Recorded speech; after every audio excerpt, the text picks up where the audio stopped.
just to give you a little information about our Congresswoman, she is the chairperson of the Committee on Disaster Management. She is the Vice Chairperson for Tourism and Women and Gender Equality, and the member for the Majority for Appropriation, Economic Affairs, Foreign Affairs, and Visayas Development. I'd like to give the floor to enlighten us on the Anti-Terror Act of 2020, our Congresswoman Lucy Torres Gomez.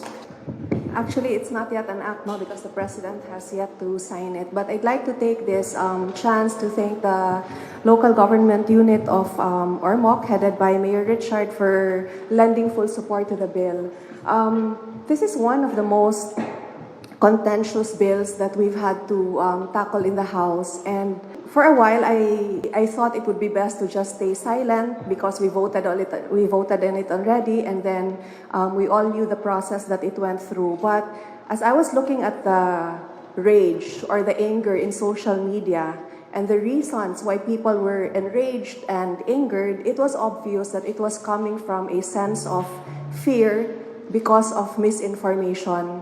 So as the elected representative of the 4th District of Leyte, yes, I am not a principal author of the bill, but I know that what was out on social media was not what we debated on the floor. A lot of it was based on fear, not on facts. And in a democracy, my stand is yes or no, it's okay, but let's level the discourse on facts, not misinformation. We really need an anti-terror bill because the Human Security Act of 2007 had no teeth. And I think our friends from the military are the biggest defenders of this because you are on the ground, you know what it's like. So many of those who have been convicted were convicted on articles under the revised penal code. So terrorist act na, but even the police are afraid to really bring them to justice on account of terrorism. Now, as far as fears are concerned about kaya ang ilang akong ipeddle pirmi sa social media is you cannot anymore express dissent. It's unconstitutional. What are their other accusations ba? And then they try to level activism with terrorism, which should not be the case because terrorism is such a grave and destructive act that you cannot strip it down and make it insignificant by liking it to wearing a cap with graffiti or expressing dissent against the government. So diha pa lang, we have to read the bill with the right target in mind, and we have to also make sure that we not just read the bill, but we understand it. And we comprehend it not in parts, but the provisions as a whole, to be fair, no? So, and then they will quote their lawyers. They will say, but my lawyer friend said that it will violate the Constitution and human rights. We can go into an endless debate about this, lawyer against lawyer. What I want also that, what the detractors or those who are keen on peddling wrongful information must know, is that when this bill was heard in committee hearings, right even before it reached the plenary, sa sugod pa lang sa kinabuhi of any measure taken in the House, all stakeholders are already invited to give their position paper.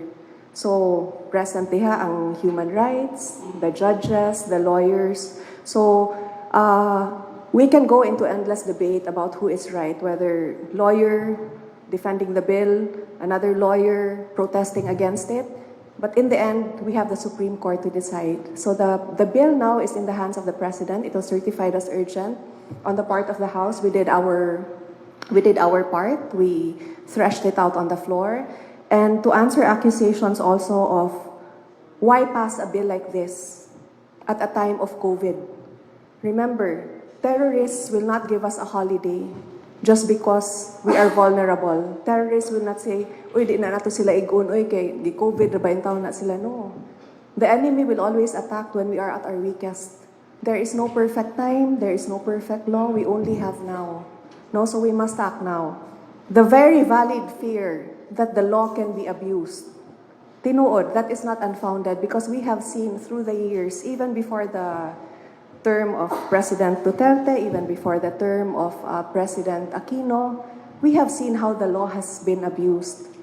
Can you think of any law that cannot be abused in any way. And all the lawyers in the group said, theoretically, all laws can be abused.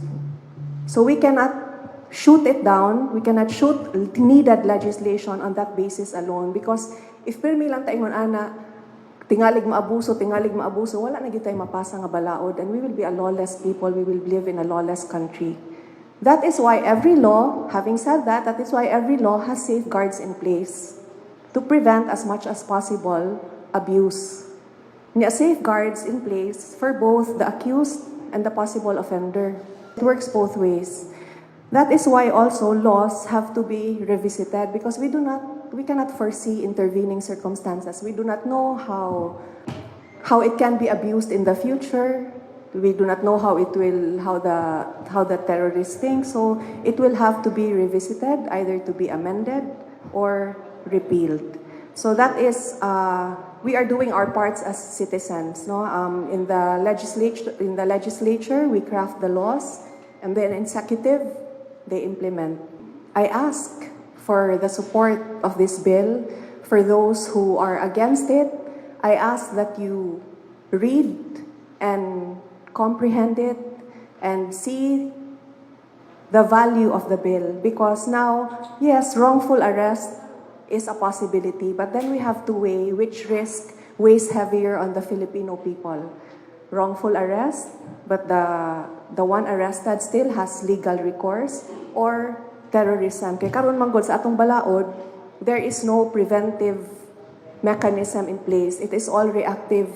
So it's like saying, kaya mo man sila dili because kinahanglan ko no innocent until proven guilty.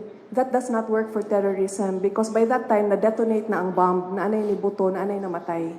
So gaplano pa lang, nakakita pa lang, napay signs na nakakita na naanay terrorist funding, naanay financing, nagplano pa lang, putlo na. Ang kaning kaaway, di gini mo ang angon, tinudon gini mo. Kaya kung di mo tinudon, maunahan man ka. Okay, so God bless our men in uniform. The bill is it's in the President's desk now. It's up to him to veto or not. In 30 days from the time it was given to him, it will lapse into law. And in the end, it is the Supreme Court who will decide whether or not it is unconstitutional. But on the part of the House of Representatives, we have done our job. Thank you.